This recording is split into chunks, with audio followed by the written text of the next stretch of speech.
always a difficult game against Aston Villa. It really is. But I'm looking at our home games that we've played against them over the last few years. You know, we've obviously lost 2 and won 1. But in those games that we've actually lost against them, we've played very well. And we've deserved more out of the game. You remember that one where Bentancur done his ACL?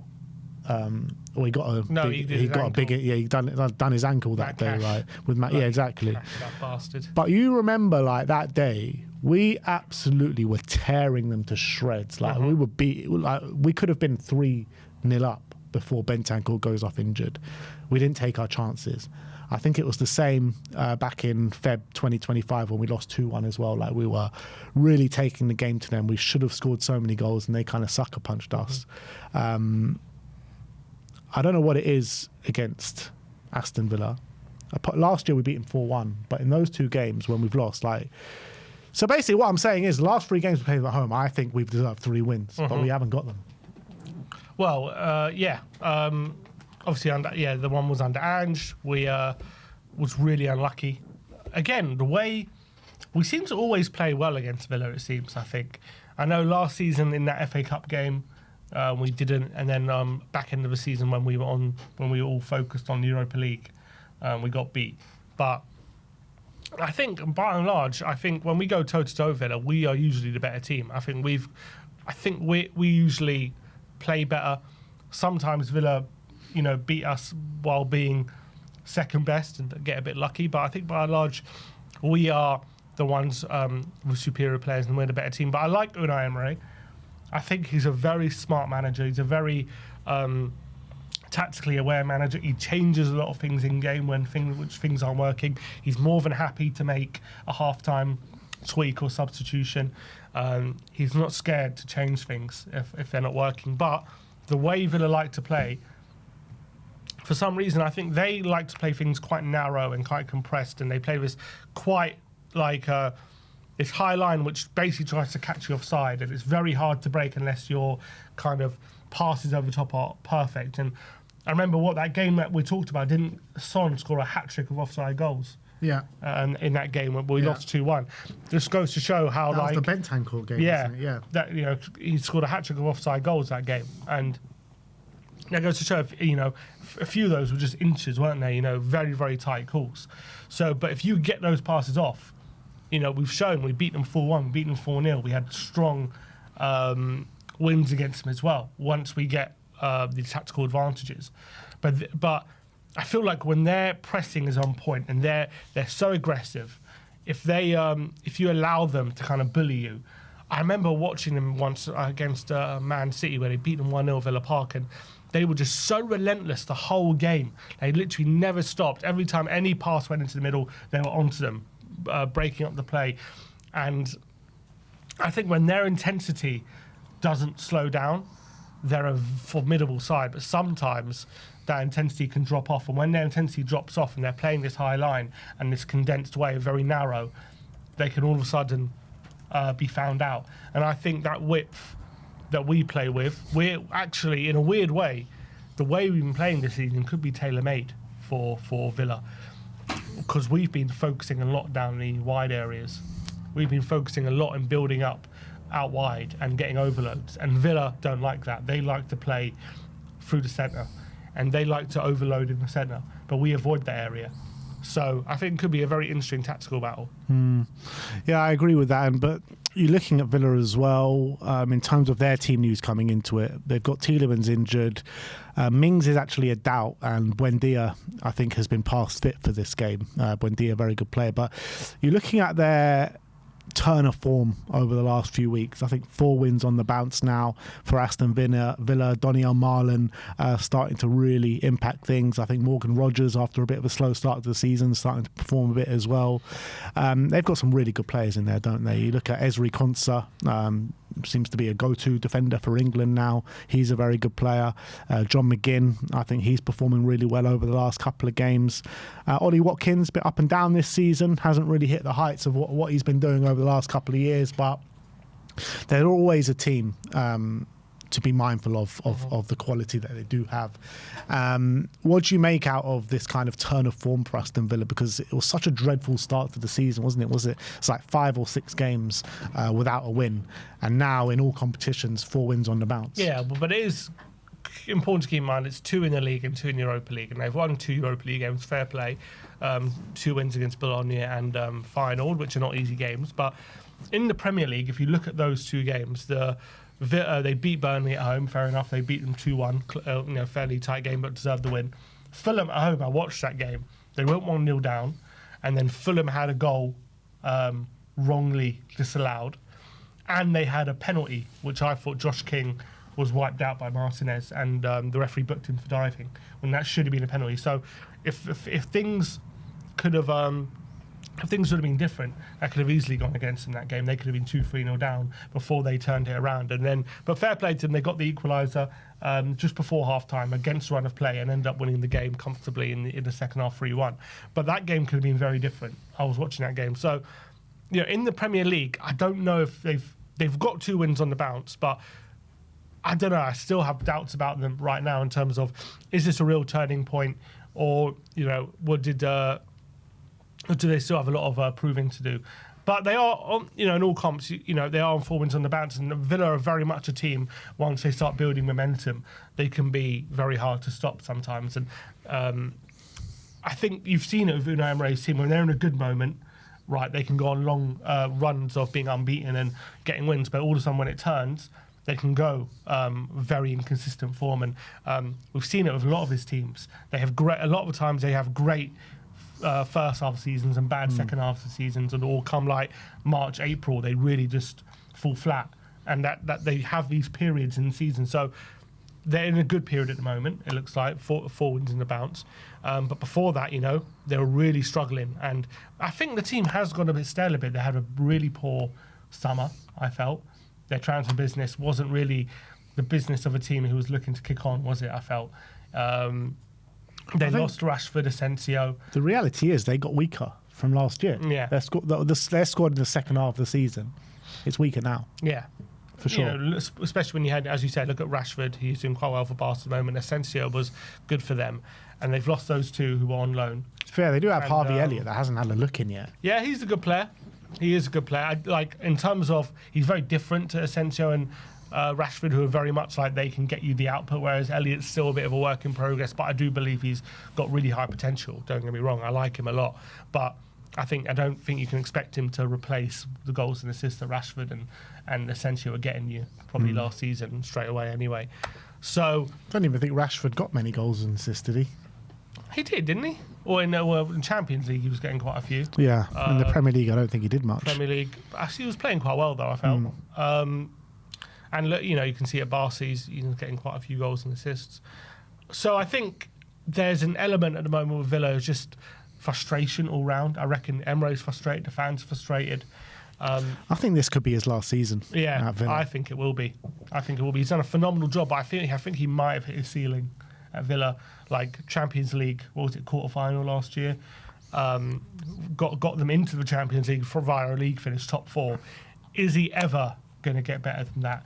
And he's the kind of manager where once he's hit that ceiling, it's time to move on to a different challenge.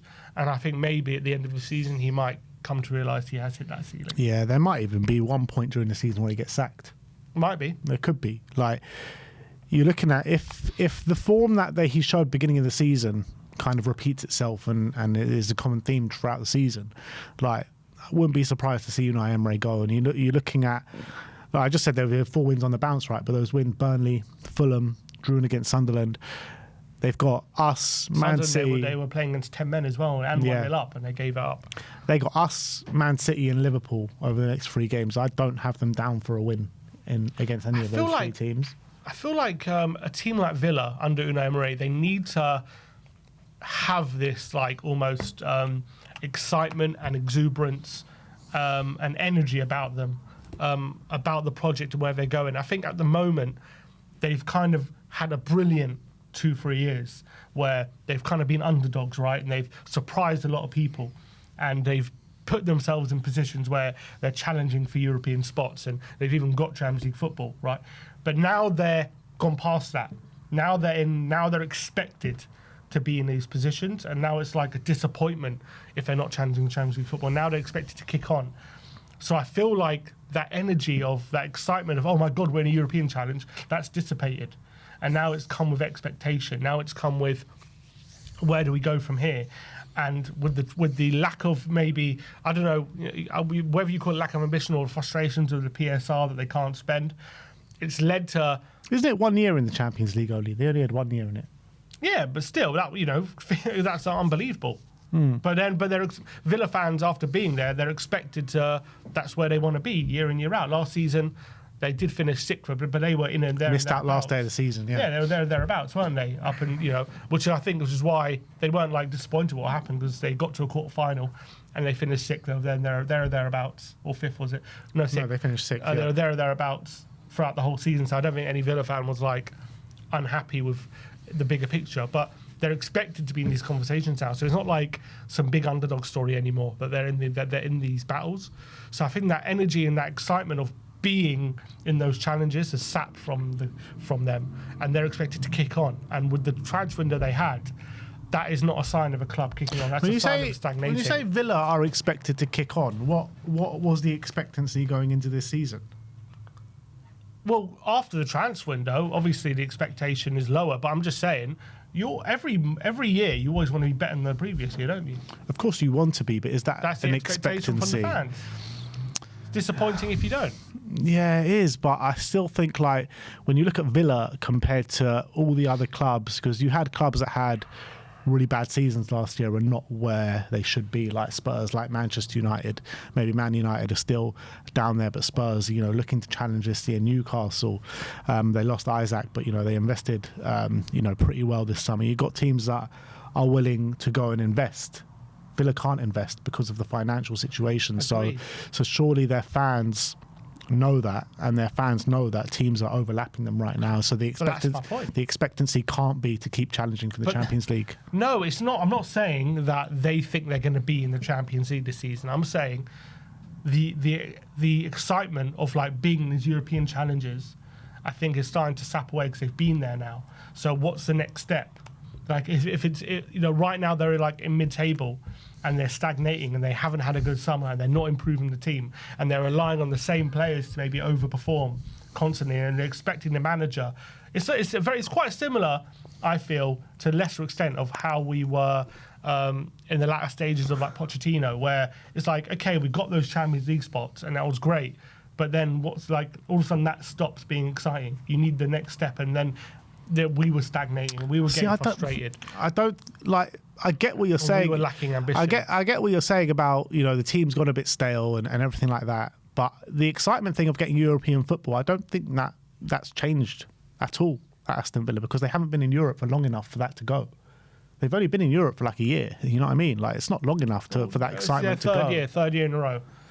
Conference League, Champions League. Yeah, but I mean, I'm talking about proper European football, which I don't really count the Conference League. I think they did.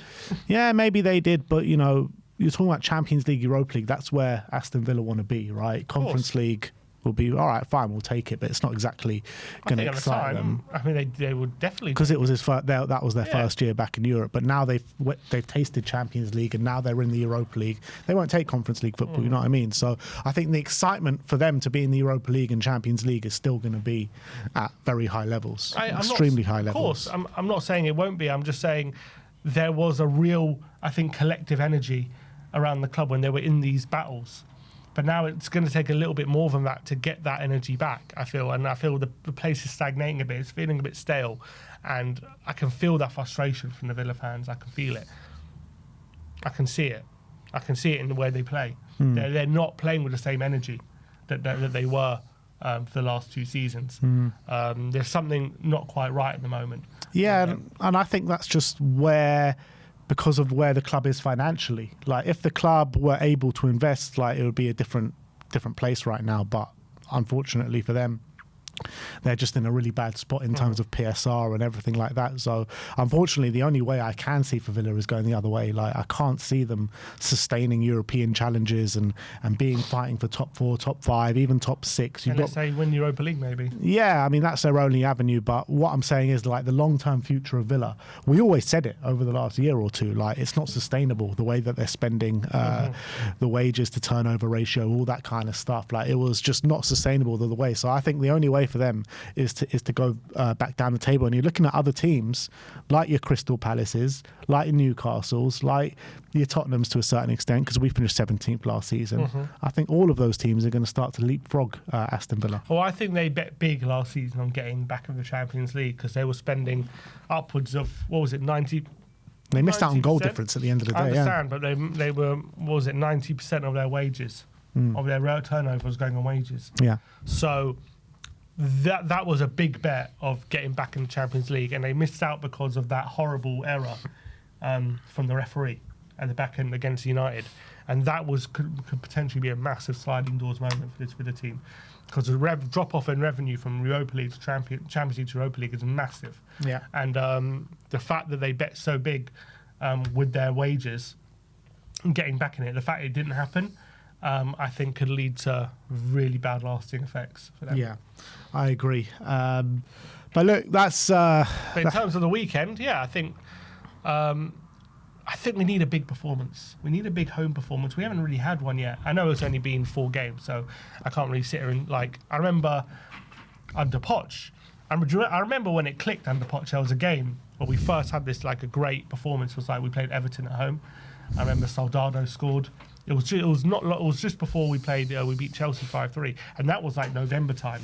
Didn't we smack QPR off the pitch or something? Yeah, we did, but it wasn't that 4-0? We did win 4-0, but that was like a very bad QPR team. We still hadn't, like, that was Poch's second game, but yeah, we obviously started falling flat very quickly beginning of that season. But I remember his first game, it really started to click, was that Everton game. We beat him 2-1. Soldado scored, and I think Ericsson scored. I remember we played really well.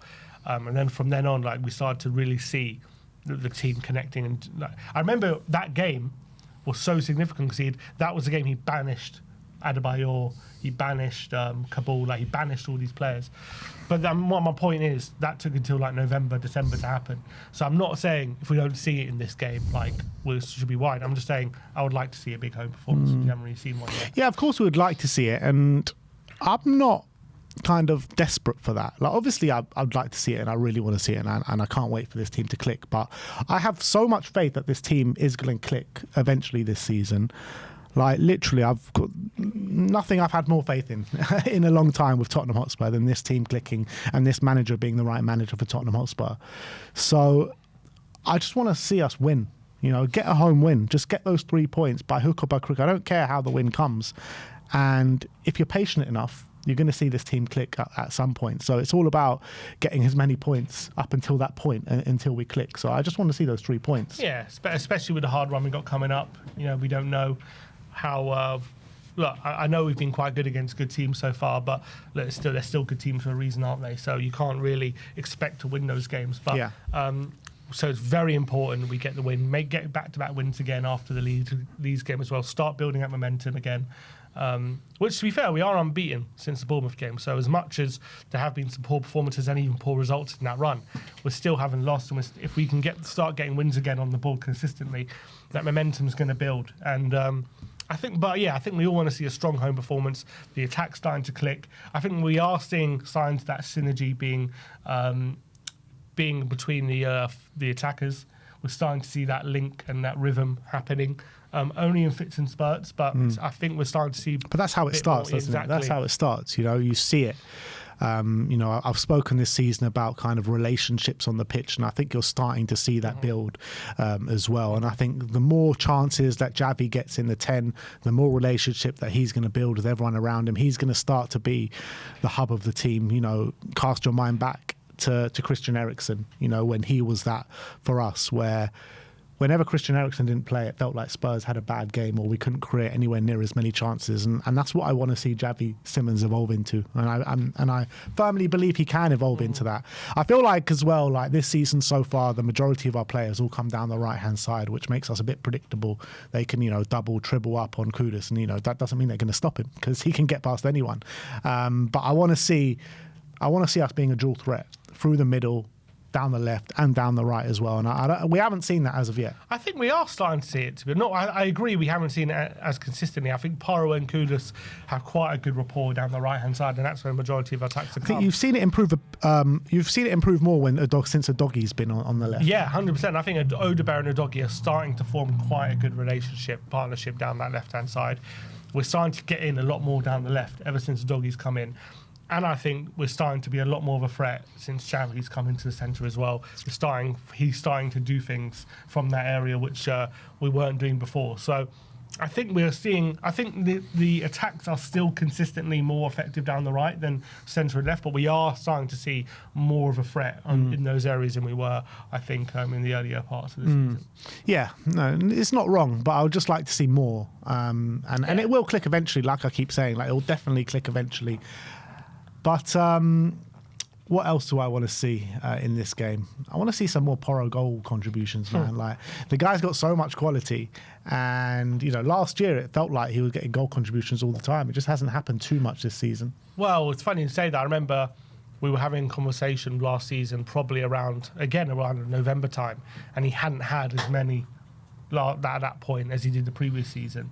And then I think he had quite a few second half of the season, and he ended up with like 10. So, look, as a fullback, I think over the course of the season, if you get 10 goal contributions, I'm pretty happy with that. And I'm sure he'll get something around that. I just know, like, with Pedro Porro, like, with the quality that he has, I think he could be getting over that, like, more than 10 goal contributions. That's how good he is, in my opinion. Yeah, he's got unbelievable ability. You should see the amount of chances he was creating for Spain over the weekend, over the international break. What a talent. And I think he's going to cement himself as the best attacking right back in the league over the course of the season. Yeah. I think, like, as well, like, it's important for Spurs fans, just to whoever's going to the game on the weekend, just like, even if it's not clicking and we're not playing unbelievably well, I think we need to stamp out these kind of moans and groans and negative atmospheres at grounds and at stadiums. I know we all want things here and we all want things now, but you can see this club and this team is going in the right direction. And I think it's only positive things. And you see how hard we are to beat right now. Like, when's the last time we've been this hard to beat? Can't even remember. It probably has been post-Poch, maybe the first 6 months of Antonio Conte, but we're very hard to beat. We're really so hard to beat. Even if it's not so pleasing on the eye, we're going to get there eventually. You got to build it brick by brick. Nothing just comes instantly. You remember those early days of Poch? It was very stodgy, really stodgy before it started clicking. And when things do come instantly, it's very likely it's probably going to fall away quickly as well. I feel like you just need to build things slowly, calmly, surely. We've got a good manager in which knows the way he wants to go. Well, I guess that's what happened the last two of our managers where it did come instantly with Conte and Ange. They both started really well, and then it kind of fell away. Fell away pretty quickly. Obviously, Ange ended well, but it fell away, and they couldn't keep it up for more than however long. But a lot of people were saying in the first 10 games of Ange, like, the way we're playing is not sustainable. That's what a lot of people were saying. But I think the way Spurs are building right now, I think we're building in a way that is sustainable. We're building in a way where it's really hard to kind of beat us. I think we're playing well. I would say if we keep playing like this, I don't think it's sustainable to keep getting the results we're getting playing the way we are. I think we need to be better, for sure. But I think there is hope we will be a lot better. No, but there are signs that we're getting better and better. That's the point. Yeah. Where, as Ange, we were playing really well the first 10 games, but then it all kind of fell apart, obviously with injuries and everything like that. But it did fall apart. And I just don't think it will fall apart under Frank just because we're so solid. We're such a solid unit. So I just feel if we keep adding strings to our bow in the forward line, with Javi getting more acclimatised. João Palhinha is such an unbelievable signing for us. We've got good players, and you look at every other manager that has come in here, they've always had bad eggs to like kind of get out the door. I don't think we have that. Frank has come into a dressing room where I feel like everyone's on the same page. No dickheads policy. No dickhead. Yeah, he's come in and there's no dickheads to get rid of. The only one to get rid of left on the 4th of September. Yeah, who was that? Daniel Levy. Exactly. So I'm so excited about the future of this football club. You know, on and off the pitch, from boardroom level to players that we've got at this club, to future signings that we're potentially going to be making, to the manager. Paratici's back in the frame. I mean, I think that if you're looking at Spurs, and I don't think like the outside of Spurs, like fans outside of Spurs around the Premier League are thinking about that right now. I think they're still kind of thinking, oh, it's just Tottenham. It's going to fall apart at some point. But I think that for the majority of people inside of Tottenham, I think are very excited about what's to come. And I'm no different. I'm so delighted the way things are going. And things are going to keep building and building and this season. And I think Spurs could potentially do something special this year. I thought you were going to say something outrageous for a minute. But yeah. What, you thought I'd win the league? Yeah. I thought you were going to say, could mount. I was like, oh, no, don't go there. Yeah, I think, I said at the beginning of the season, I think first half of the season, he's going to be working things out. It's going to take time. And if he can keep getting results like he is on the way, it's absolutely, that's brilliant. I think we're only going to really hit our stride properly, second half of the season. I agree with that. And we're going to see how, the real potential of this team. That's why I think we could make a really good go at the FA Cup. That's what I'm looking at. I'm looking at that FA Cup thinking we can maybe, if we can finish in the league 4th or 5th and have a real good go at the FA Cup, that'd be an amazing season. No reason. If we could go to Newcastle and somehow beat Newcastle at St James's Park in the Cup, Carabao Cup's there for us as well. Domestic double. I mean, let's not start talking about that. Look, it's not long ago we were absolutely shut the bed against. I know we came back, but we weren't very good against Bodo. We weren't very good against Wolves. So we need I want to see more. I know things are getting better. That's the positive thing, though, isn't it? Like, even when we're playing really bad, we haven't lost those games. Agreed, and that's good. But I still need, I need to see. I know Leeds was better, but I still need to see.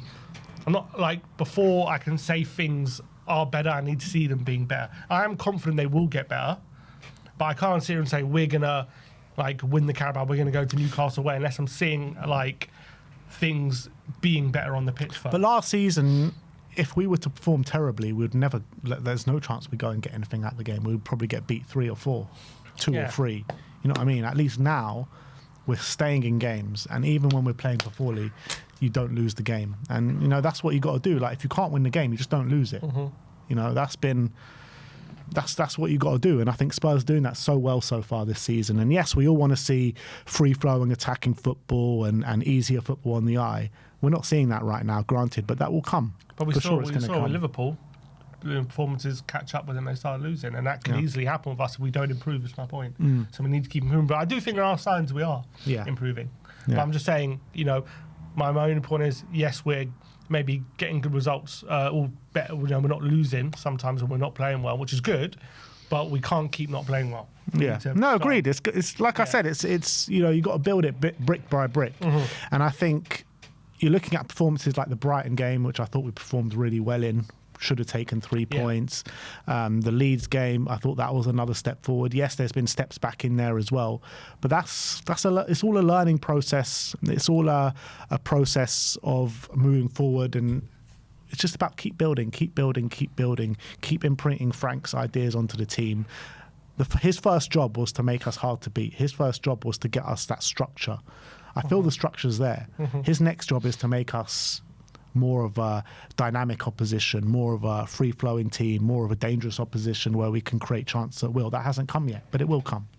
Agreed. And I think Frank's spot on when he says, you look at the front 4 players, they're all new. They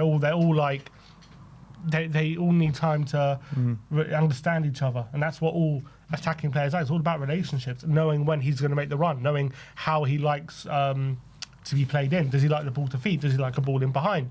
All these different things. That takes time to learn, and then not only time to learn, but then for it to become second nature, knowing where he's going to be when and where he's going to be. That takes time. That doesn't happen, in a few games. That happens months. That takes months to really for it to be like the back of their hand. Second nature. Second nature. That takes a while, especially for forward players. Defensive organisation is different. That can be learned a lot quicker than as we've seen. I think that's why what do every manager who's battling relegation and comes in to firefight, what's the first thing they all do is let's get organised. Defensive organisation, because that's the quickest and easiest way to get your team hard to beat, and it's the most efficient way you can start getting points on the board. It's just getting organised at the back. That's always the quickest thing. The hardest thing is getting your team to play great football and fluidity and understanding and all that kind of thing. That's always the hardest thing and the longest thing. Yeah, and you look at the great managers, right, of the Premier League of recent years, and I know they needed time to build their teams in terms of players, but they needed time to imprint their ideas. You look at Jurgen Klopp, it took him a while to get to, his tactics across with free-flowing football. Pep Guardiola as well. Like these kind of managers, they took time to imprint their ideas. Even Arteta, for that real good football, took about 3 years. Well, even though he's gone the other way now. I know, but that first season they challenged for the title, they were playing really good football. That took 3 years. Yeah, but I think it's a good point as well. Like DJ Green Alert here says, defense builds confidence, and the longer we can go, being hard to beat with this structure, not losing too many games, that will breed confidence. Yeah, and that will breed the mentality. Leaky, I felt we've become a bit leaky in the recent games. Yeah, which needs to be rectified. But yeah. Yeah, we can't keep clean sheets every game. I'm not saying just clean sheets like Bodo, the chances we let in that game. Yeah. Ridiculous. Yeah. What other games there were? What's it called? Leeds, probably, especially in that first half, too many chances. So, being a bit too like Wolves in that second half. So, just recently, just a bit too leaky, but look, he's finding the balance. Yeah, exactly. So, score prediction? I'm going 2-1 Spurs. Yeah. I think we'll win. I think I reckon there's going to be periods where we're balling and we're playing great football, and there's going to be periods football, yeah. Yeah, I think great football. I reckon Come on. There's going to be periods where we're playing really good football, but it's going to be fits and spurts. It's going to be like maybe first half, and maybe we'll take a goal or two lead, and then there's going to be periods when we're under the cosh and we're kind of Villa are physically dominating us, and we can't play through the middle, and they're dominating that middle area, and then I see them getting a goal back and us being under pressure, and I think we hold out for a 2-1 win. I'm going to go for 1-0. I think Spurs are going to restrict Aston Villa. I think we'll probably nick a goal from a set piece, or maybe a counter-attack on the transition, something like that. And look, I think it's going to be a very tight game of football. We haven't shown that we can perform at home yet, but we need the 3 points. We just need to start going on a run at Tottenham, at home, and gather a bit of momentum. And I think, like I keep saying, we'll build, and the free-flowing football will come, and the attacking football will come. But for this game, just get out of there with 3 points, and that's all that matters, in my opinion, this weekend. So I'm going to go for a tight 1-0 win. Sim is going for a tight 2-1 win. Let me know in the comment section below, what is your score predictions for the game? And that is our match preview, people. We got Brian